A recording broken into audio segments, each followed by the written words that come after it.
أن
طهر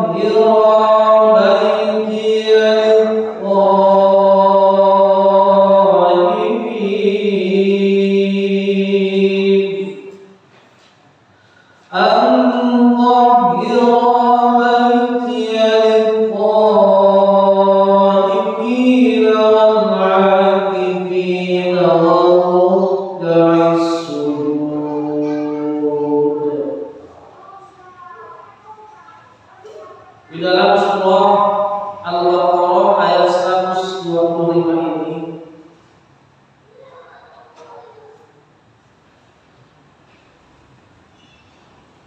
kita kaji secara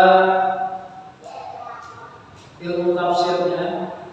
Kebetulan dalam tafsir kita akan bahas ilmu tafsir Jalalain yang dikarang oleh Imam pertama Imam Jalaluddin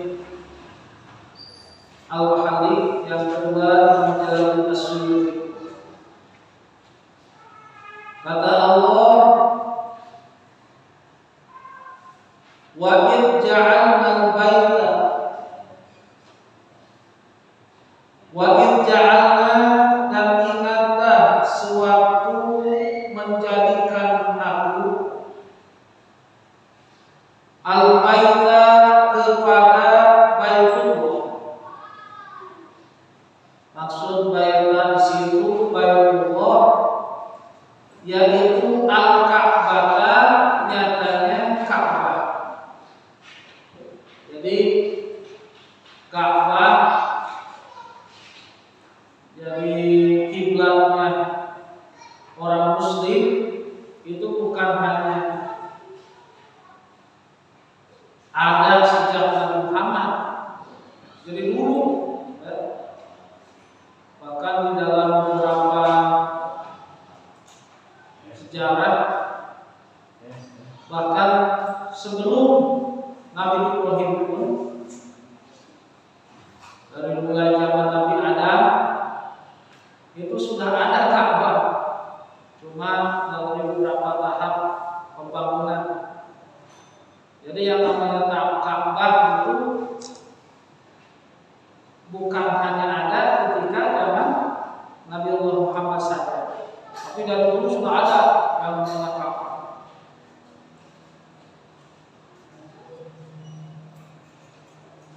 Masa barat, sewaktu kami, kata Allah, menjadikan Baitullah atau Ka'bah, masa barat sebagai tempat tinggal, tempat diam,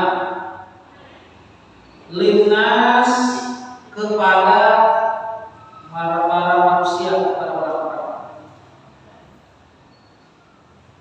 Marji'an,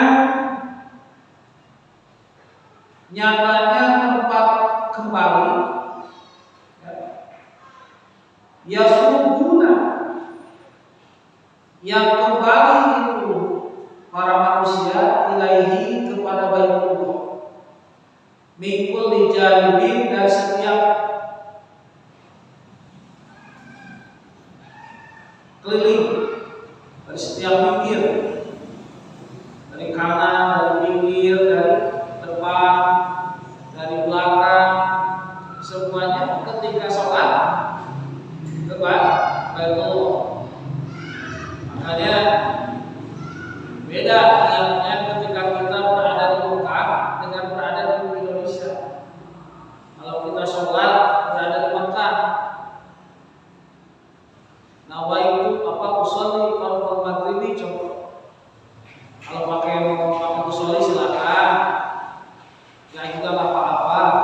Atau mungkin langsung niat saya sholat, melaksanakan sholat maghrib 3 rakaat, ya, mustaqbilal Ka'bah kalau sana, ketika sedang di Saudi, atau kita sedang berada di Mekah, mustaqbilal Ka'bah, karena sedang menghadap kepada Ka'bah, makmuman lillahi ta'ala, atau imaman atau adaan, imam, makmum, atau sendiri adaan lillahi ta'ala. Kalau di sini di Indonesia, sholli fardhu maghribi salah rakaatin mustaqbal kiblat. Makanya bahwa ketika kita membangun masjid, mushola, taju, langgar, itu tidak kalah membangun masjid itu. Makanya ada ilmu falakiah.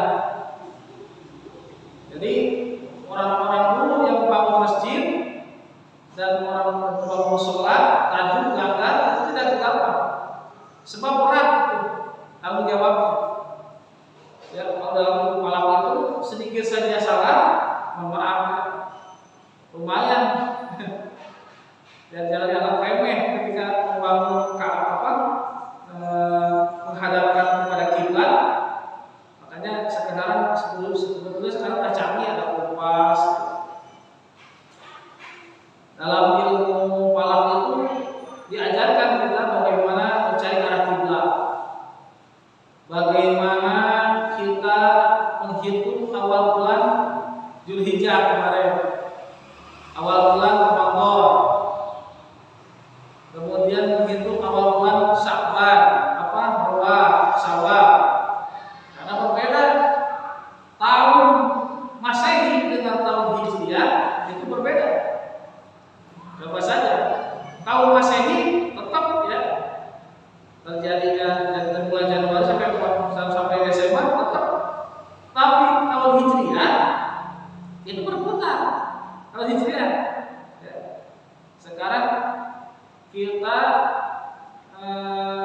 bulan Zulhijjah berada di bulan Juli ya. Dulu bisa saja menurun, bisa saja maju.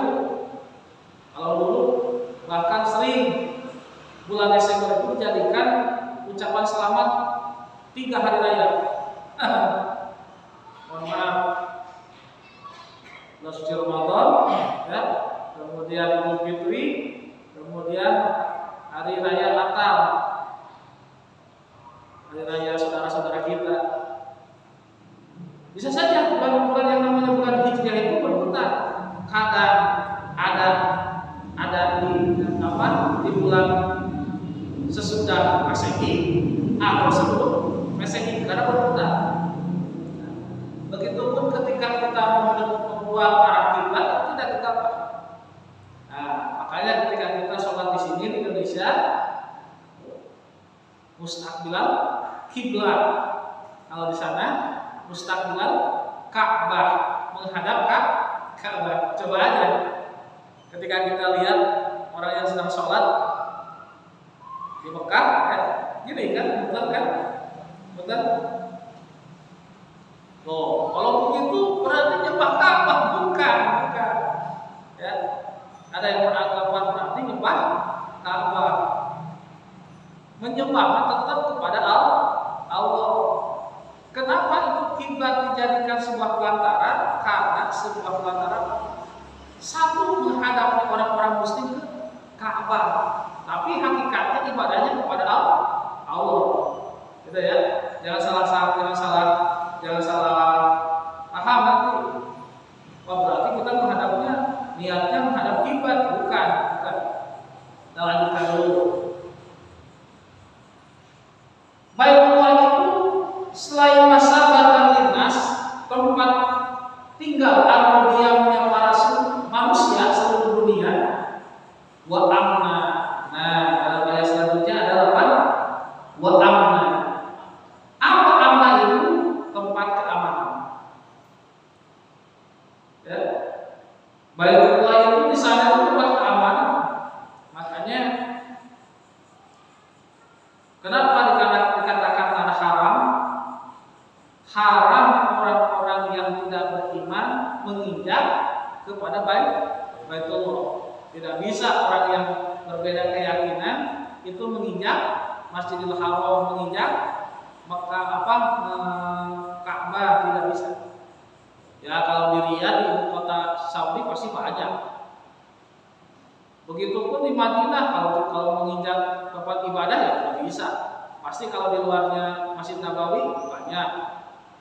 Ya, kalau yang menginjak masjidnya tidak, apalagi di tanah haram, berada di Baitullah atau di Makkahul Mukarramah, makanya dikatakannya Makkahul Mukarramah. Mekah itu adalah Al-Mukarramah, yang dimuliakan. Tidak bisa orang-orang yang berbeda keyakinan menginjak yang namanya kota suci Mekah, khususnya yang namanya Ka'bah dan juga wilayah Masjidil Haram. Khusus orang-orang yang beriman kepada. Ketika orang muslim tinggal di situ tenang, pasti deh orang-orang yang sudah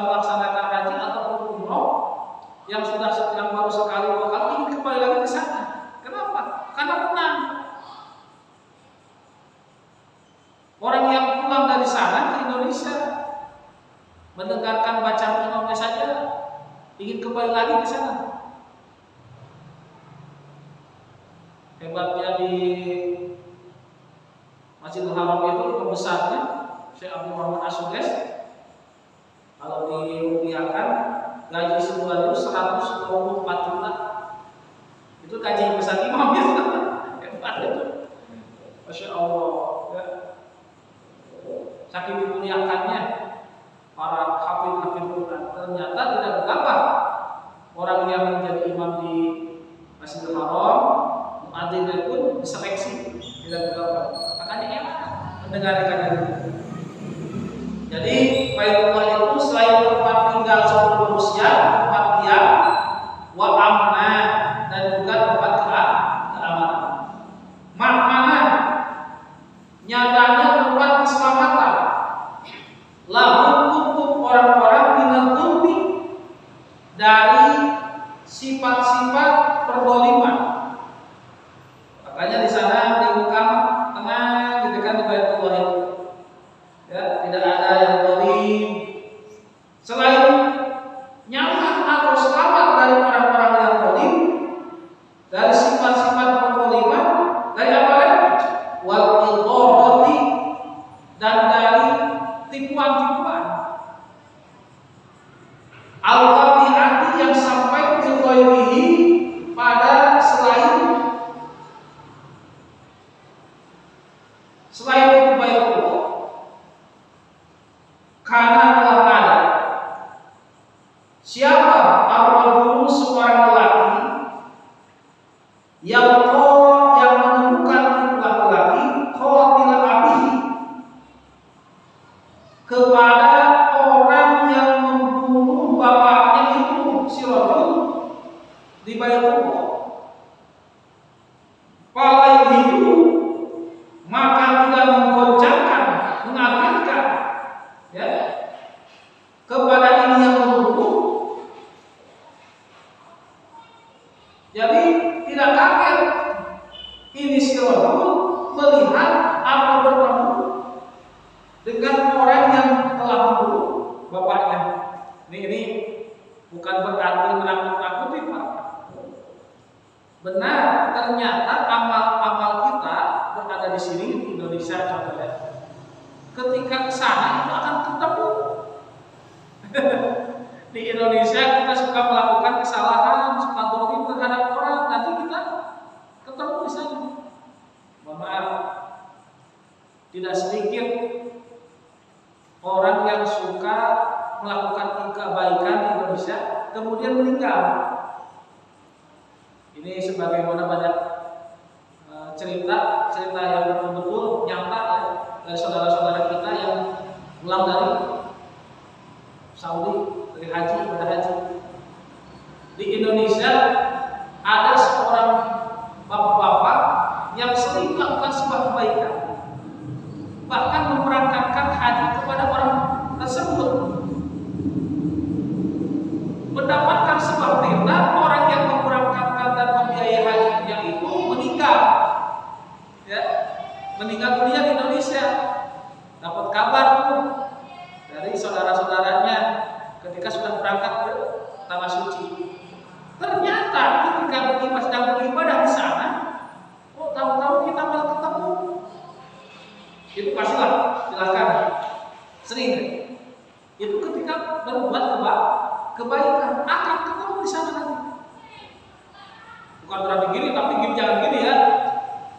Ketika giliran orang yang berbuat zalim, dulu di Indonesia kamu sering nyuri ya. Pas di sana suka hilang. Di Indonesia suka menyisakan orang. Datang ke sana suka nyasar. Akhirnya ketika pulang ke Indonesia takut-takut teman-temannya tetangga-tetangga, kamu jangan mau deh ibadah haji, kamu jangan mau deh ibadah umroh. Ya, nah, kemarin saya berangkat ke sana hilang, saya nyasar. Jangan juga kayak gitu. Itu tergantung bagaimana amal pribadi. Cuma ini kita ambil positifnya, Pak. Ya. Kakak saya berangkat ke tanah suci. Padahal orang tua saya tuh sudah meninggal, Pak. Ketika pulang dari sana cerita ke saya dan ke adik-adiknya, Mat, waktu di sana sedang iktikaf malah ketemu sama abang, sama umi. Oh maksa sih? Benar ya, ngobrol aja, benar. Masya Allah. Pasti ya. Memang Allah itu menciptakan, bukan kita melebihi kekuasaan Allah. Ternyata Allah itu menciptakan manusia satu orang tujuh yang mirip sedunia. Saya insya Allah akan ada yang mirip dengan saya sedunia, jangan sedunia lah, se-Indonesia mungkin 7 orang. Ketika kita pelajari, ternyata benar Pak, pasti. Tapi kalau di kota suci di sana, ketika kita sedang melaksanakan umroh atau berhaji, pasti itu akan bertemu dengan siapapun yang sudah baik kepada kita. Ada orang yang zalim, alhamdulillah. Ada orang yang zalim. Kemudian orang zalim tersebut melaksanakan ibadah di sana, tanah suci. Ketika di sana ada saja ujiannya, karena bagaimana amal kebaikannya selama di Indonesia. Di sana akan dibayar nih, jangankan di akhirat, di dunia saja. Itu yang namanya kota suci Mekah itu. Ketika kita melaksanakan umrah atau ibadah haji, akan menentukan kepada pahalanya selama yang dilakukan di daerah tersebut.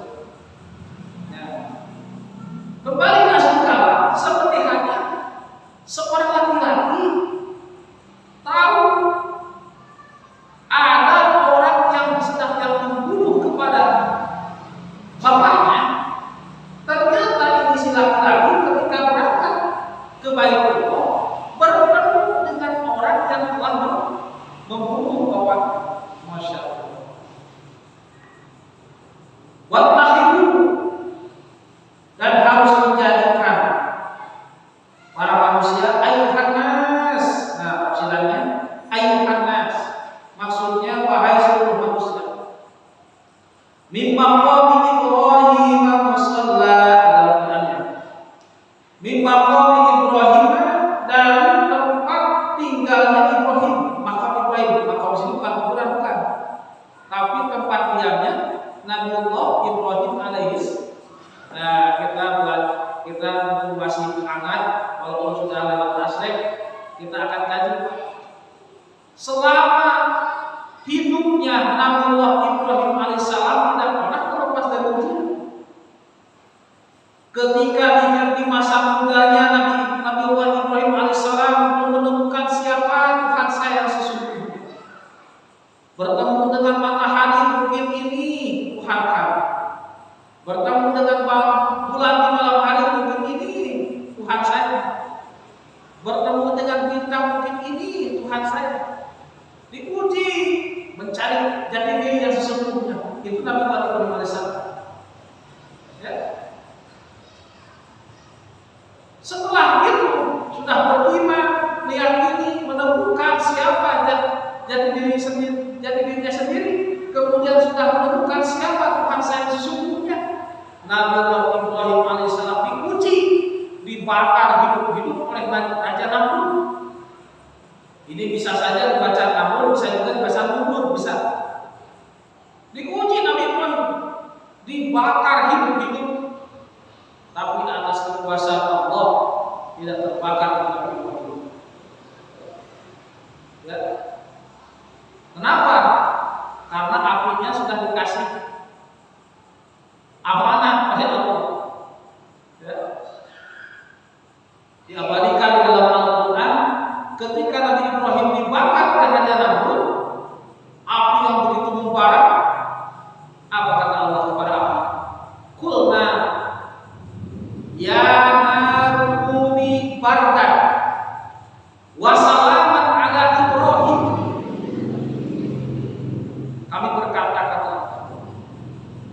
Ya narkuni, wahai api, bardan, dingin engkau, wasalam, selain dingin selamatkan, ala Ibrahim, kepada kekasihku Nabi Allah Ibrahim alaihissalam. Ternyata sampai habis itu api, kayu bakarnya sampai habis, Nabi Ibrahim biasa aja, nggak kebakar. Ada pertanyaan lagi, bagaimana Ustaz kalau misalkan ayat tersebut diamalkan oleh kita? Ya cobain aja, insya Allah bersama.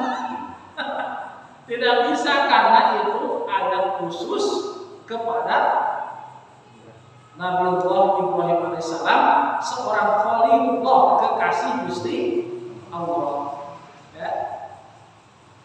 Makanya nama Nabi Allah Ibrahim itu diberikan gelar khalilullah, kekasih Allah. Diuji ketika muda. Ketika Nabi Allah Ibrahim alaihissalam setelah menikah diuji juga oleh Allah. Kenapa? Dengan belum diberikannya seorang putra. Nabi Allah Ibrahim dipuji oleh Allah. Bahkan dalam sebuah tafsir dikatakan, la'alla shawab, insyaallah benar, kalau tidak salah, berdoanya Nabi Allah Ibrahim ingin punya anak, berdoa selama 9 tahun. Belum dikasih keturunan. Berdoa kepada Allah, Masya Allah. Ya. Makanya ini nanti kita amalkan ya, dalam Al-Quran ada doa juga ya. Rabbi la tadarni fardan, ya. Rabbi la tadarni fardan wa anta khairul warisin. Itu doa, mudah-mudahan kita amalkan bareng-bareng supaya secepatnya kita diberikan keturunan oleh Allah Subhanahu wa taala. Rabbi la tadarni fardan wa anta khairul warisin. Ya. Dalam Quran saya lupa lagi ayatnya. Kalau lagi diingat-ingat lupa lagi ayatnya. Kalau ada kitab Fathur Rahman di sini gampang untuk cari. Kitab Fathur Rahman. Ada sebuah kitab khusus membahas mencari ayat-ayat dalam Quran. Namanya kitab Fathur Rahman. Liqalibi ayatul Quran, untuk mencari ayat-ayat Quran.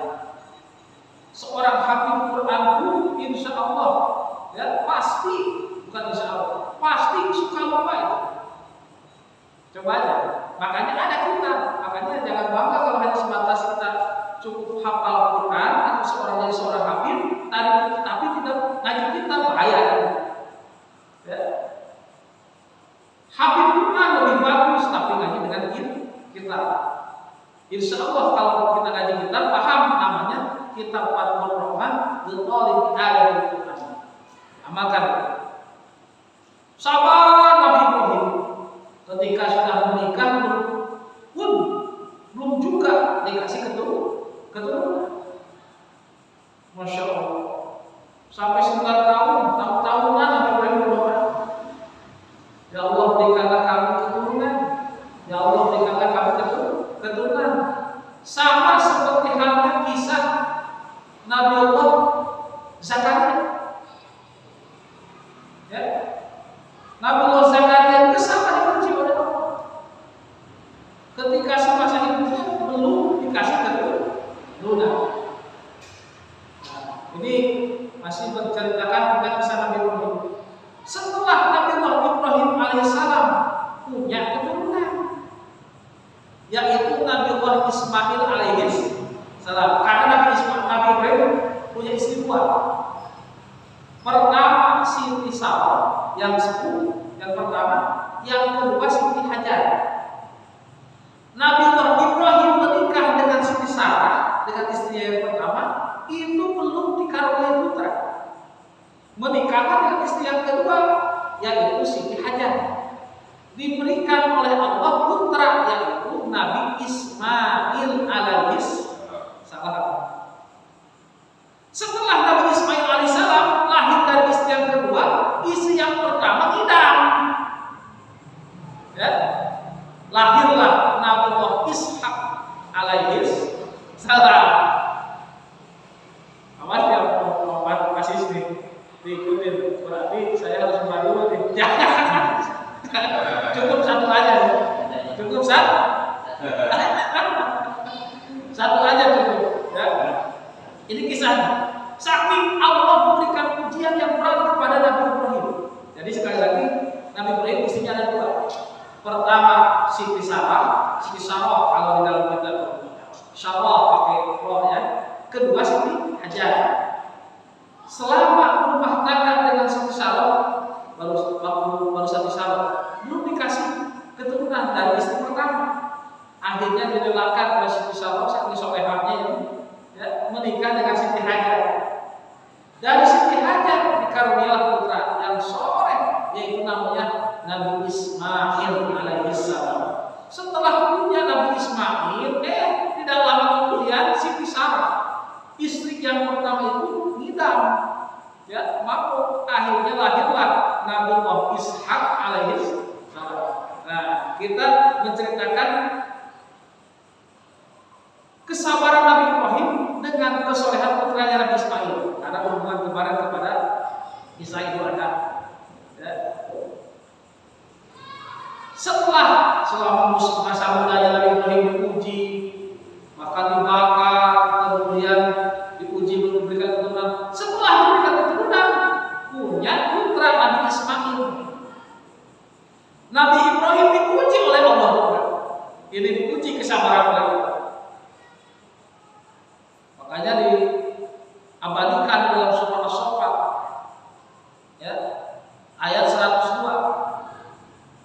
Falamma balagha ma'ahu as-sa'ya qala ya bunayya inni ara fil manam anni adbahuka fanzur madza tara.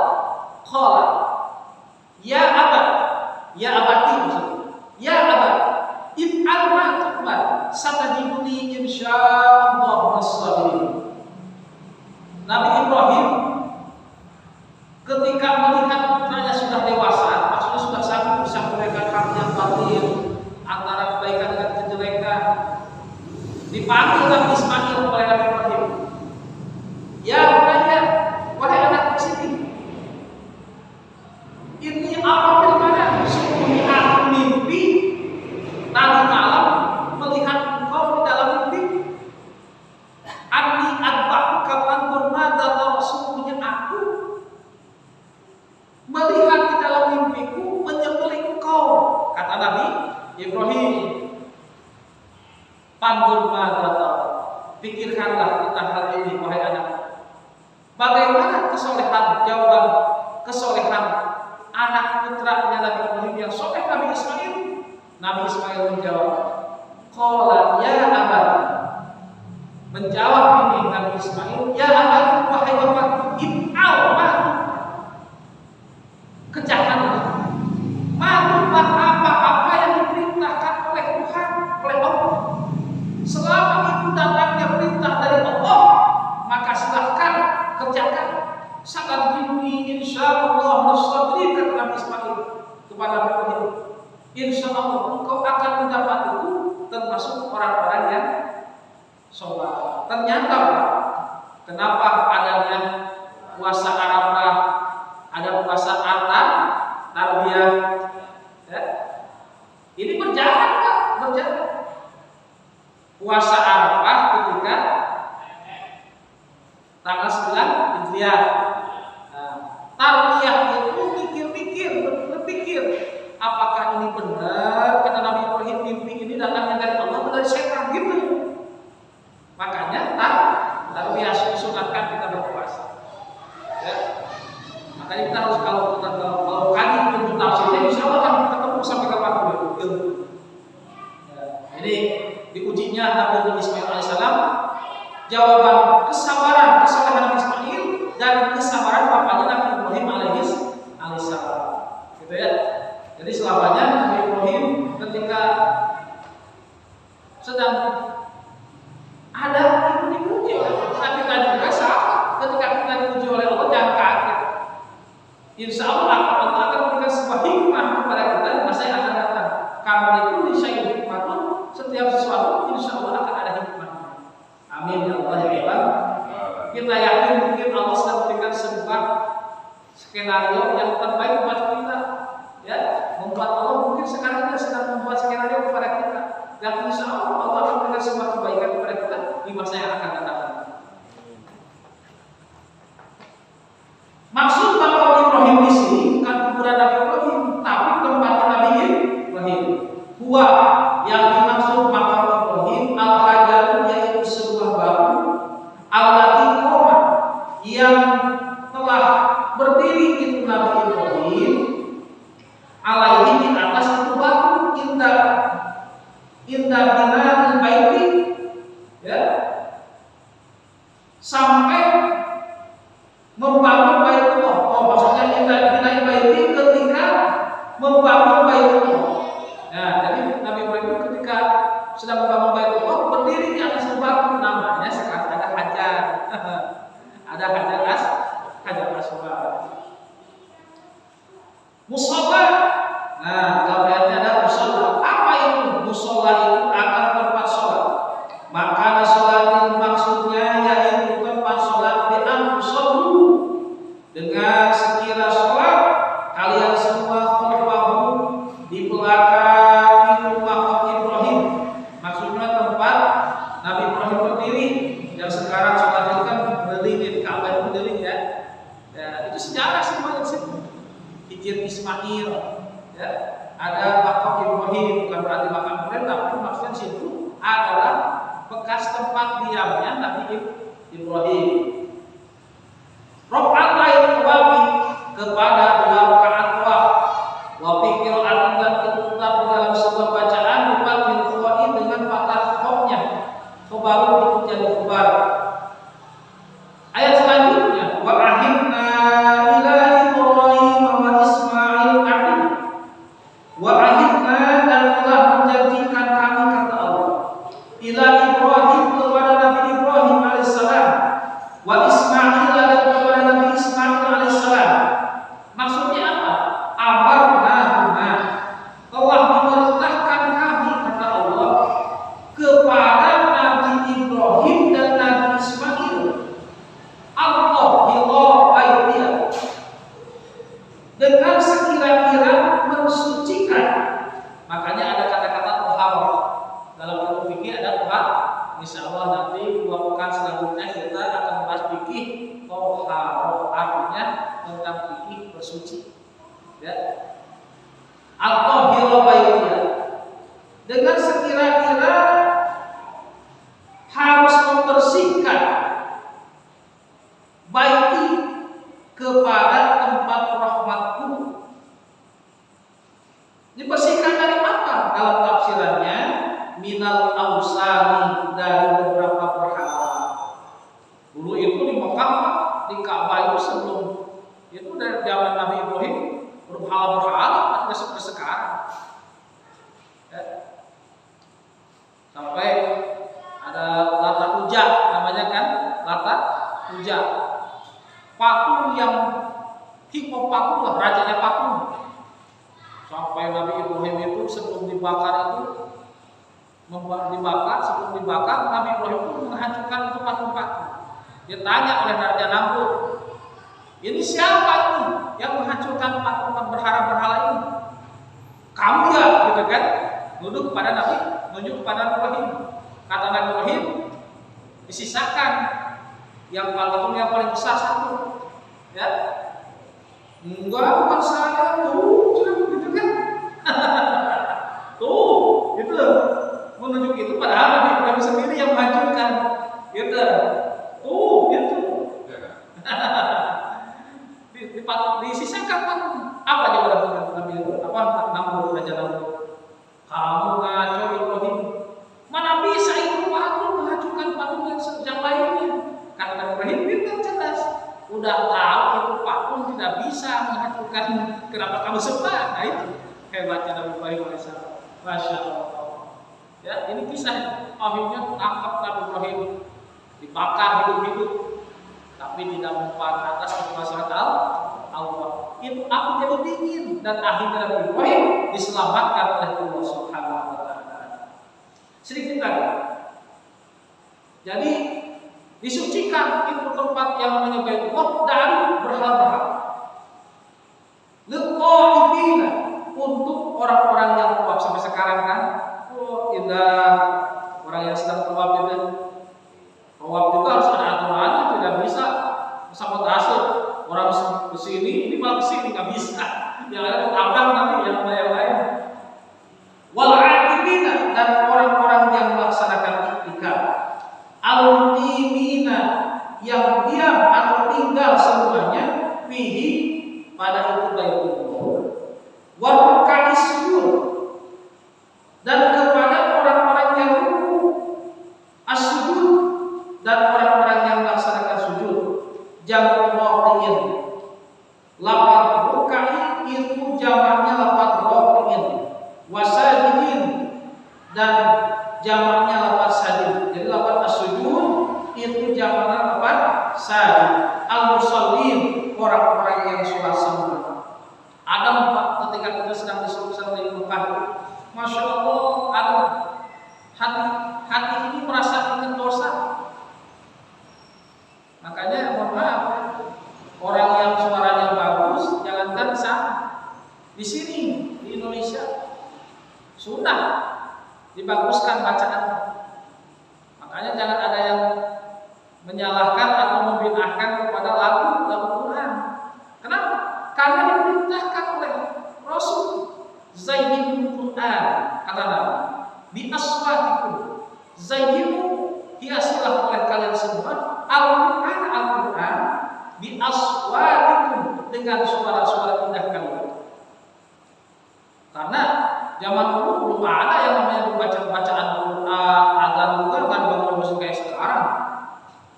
Bilal itu adanya sekapan, nggak pakai speaker, nggak pakai lagu, enggak. Allah, asyhadu an la ilaha illallah, asyhadu anna Muhammadar Rasulullah. Coba sekarang kayak gitu. Dikira aja mau demo. Allah, asyhadu an la ilaha illallah. Akhirnya kan kalau pakai nada enak. Allahu Akbar, enak. Ya.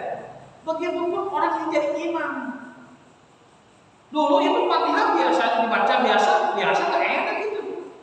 Alhamdulillahirobbilalamin, Ar-Rahmanir Rahim. Coba kalau seandainya seperti itu sekarang. Kalaupun sekarang ada kejadian seperti itu, imam bacaan Qurannya tidak dilakukan. Alhamdulillahirobbilalamin, Ar-Rahmanir Rahim, Maliki Yaumiddin. Iya, karena Allah kita nasta'in. Pas begitu walaupun maunya apa? Amin sudah. Jadi kan indah. Sunnah kita membaca ayat Quran dengan suara-suara itu indah. Adalah yang namanya murotal, dengan lagu-lagu yang biasa dibaca. Bismillahirrahmanirrahim. Di Mesir ada para ulama ahli qiraat, bacaan Qurannya dengan ilmu qiraat, maksudnya ilmu qori. Ya. Di Mekah nggak ada dulu yang namanya qori-qori, nggak ada. Bacaan Qurannya biasa murotal kayak di kaset-kaset itu. Setelah MTQ tahun 80, Musabaqah Tilawatul Quran tahun 80 di Saudi, baru ada yang namanya lagu Tilawatul Quran.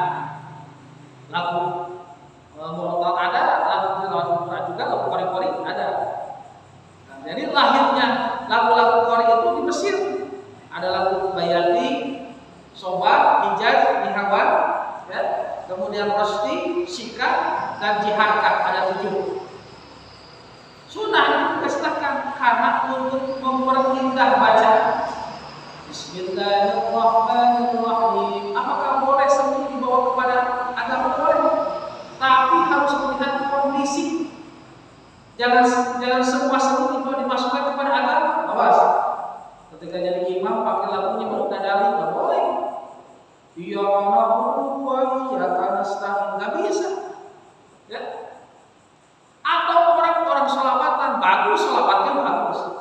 Ya Allah, ya Allah, ya Rasulullah. Tapi jangan pakai lagu gapai. Lain gitu kan? Ya Allah, ya Allah, ya Allah, ya Allah, ya Rasulullah. Sholawatnya bagus, tapi lagunya apa? Jangan salah kaprah. Ya, kita tidak menyalahkan siapa yang membawakan, tapi kita jangan mencontohnya.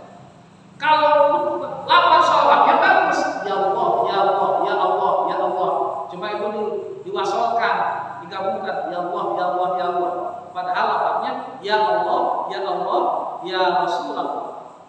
Cuma lagunya yang nggak benar. Ya Allah, ya Allah, ya Allah, ya Allah, ya Rasulullah. Itu kan lagu jihad itu. Lain. Astagfirullahaladzim.